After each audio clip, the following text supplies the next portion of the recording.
this lady is actually selling fish from the sea. Eh, dito ako nagdaan at hindi na tayo nakakatinda dyan ng mga slice.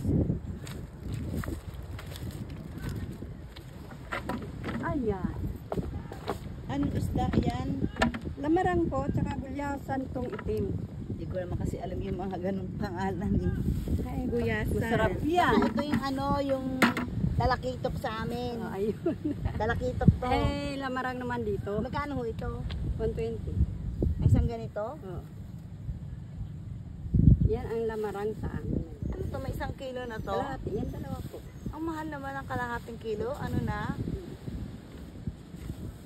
Eh, ito ano to? Yan ang tulingan. 1 kilo, 1 kilo. Kalahati, 1 kilo. Mahal para sa inyo yung ganito. Oo. Sa amin mura lang to eh. Oo nga. Sa amin yung slice. Ito 120 na to. Opo. Ito na napaihaw natin.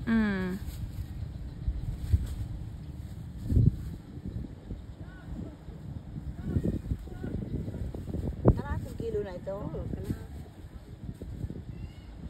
Tapos ito magkano to? Ayan din. 220.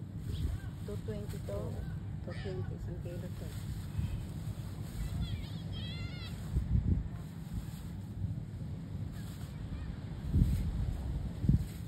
$220 to. 240. May dala akong pera. Ito lang dala akong pera. Pero maliliit kasi ang naititinda namin dito kaya dito ako kumaan. Doon sa dito na lang tayo. Ito magkano ito? 220, 1 kilo. 1 kilo.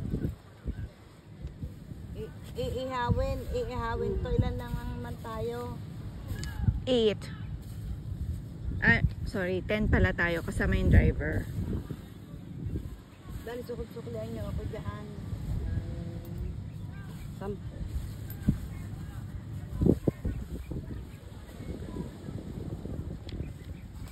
Mura sa amin ang isda. Oo, dito mahal. Talakitok to eh. Ito 10. Mahal dito talaga. Bakit po mas mahal dito? Kasi hindi pasa-pasa na kasi. Halimbawa, ikaw may hawak sa bangka, papasa mo sa tindera, tutubo ka rin. Mas sagad pa nga ang nakarigta sa bangka. Ang dami nating kami doon. Ano gusto mo? Ito lang? Yun na. Kukuha pa tayo nito. Wag na kasi yung daming barbecue doon. May nakita akong pang liempo. Gusto lang namin may isda. Sariwa. So anyway, this is the view of Salamat po. this is Lingalan. This is the view of Dito naman kasi Lingalan. maliliit. Masarap po si Gas. So Sigang nga talaga nice malambot to yan. be in the province, you know. It's so nice to take a break from the city, from your work, and to live a slow life in this kind of environment. So my mom just bought fish from the lady over there. And again, this is the dried fish. They're making the dried fish on top of the rocks because the rocks are heated with the sun and it dries the fish much better and faster, so they don't have to flip the fish over anymore. They dry it for 1 day and that's it.